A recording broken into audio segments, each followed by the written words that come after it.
पाकिस्तानी अदाकारा व TV show host Danish Taimur को मीडिया पर्सन से बदतमीजी करना सोशल मीडिया पर एक नई बहस छेड़ गया। कहते हैं कि पहले तोलो फिर बोलो, लेकिन कुछ लोग इस बात को संजीदा ही नहीं लेते और फिर अपना इतना नुकसान कर बैठते हैं कि दुनिया भर में रसवाई उनका मुकद्दर बन जाती है।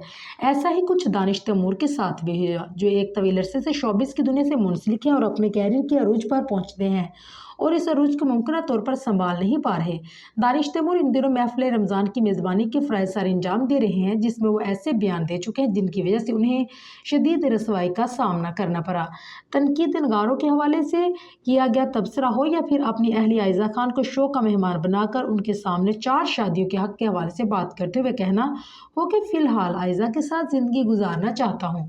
दानिश तैमूर गुज़िश्ता चंद दिनों से तनकीद की ज़द में हैं। अब दानिश तैमूर एक नया कारनामा सर अंजाम दे बैठे हैं। वो ये है कि उन्होंने रिपोर्टर के साथ बदतमीजी रवैया अख्तियार कर दिया। सोशल मीडिया पर वायरल वीडियो में दानिश तैमूर महफिल सहरवूर के बोर्ड के साथ खड़े पोज दे रहे हैं और इसी दौरान एक रिपोर्टर ने दानिश तैमूर का हालिया तनकीद की जद में आने वाला लफ्ज़ इस्तेमाल करते हुए कहा कि फ़िलहाल इधर देखें आप। इस पर दानिश तैमूर उसे देखते हुए कहा कि आप साइड में आए, मैं आपको दिखाता हूँ। दीगर रिपोर्टर्स की हैरान होने वाली जैसी आवाज़ें हैं, जबकि इस रिपोर्टर ने कहा यह तो और भी वायरल है। जवाबन दानिश तैमूर ने कहा मजीद अभी कोई बात रह गई है वायरल होने से। वायरल वीडियो पर सोशल मीडिया सार्फिन की जानिब से मुतज़ाद रद्द अमल देखने को मिल रहा है। मुतअद्दिद सार्फिन जहाँ दानिश तैमूर को बदतमीज़ और मगरूर जैसे टैग देते नजर आए, वही बाज़ इस गुफ्तगू को सिर्फ मजाक करार दे रहे हैं।